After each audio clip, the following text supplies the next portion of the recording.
You now do have all of the military in place. It's very expensive to bring them and to keep them there.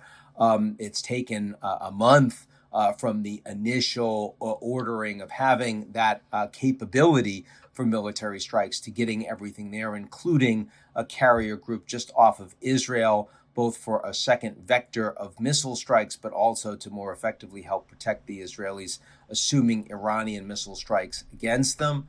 There are lots of vectors where you could see expanding crisis, especially if Iran or its proxies, the Houthis in Yemen, are capable of blowing up an American tanker or a warship that could kill American servicemen and women on duty in the region. And that, of course, would lead to very significant escalation. There's certainly a possibility of that.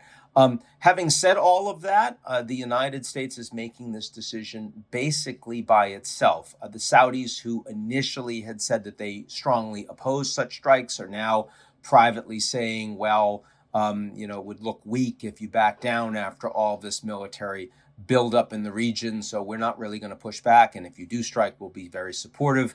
The UAE, I would say, is even more in that category. Turkey continues to oppose. But that's not about it in terms of strident opposition from American allies. The Europeans aren't seen as very relevant here.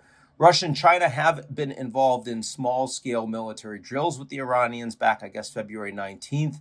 And they, of course, would both oppose U.S. strikes in Iran, but they're not prepared to actually do anything about it, just like they weren't prepared to do anything about it with Venezuela. So, yes, supporters of Iran, even broadly speaking, aligned with Iran. But even if the Americans engage in regime change, there is no effective deterrence against American military power. And this is very different from the way we think about, say, U.S. tariffs, where the Chinese were able and willing to hit the Americans back and changed the nature of U.S. policy on security issues around the world, both in America's backyard and in the Middle East.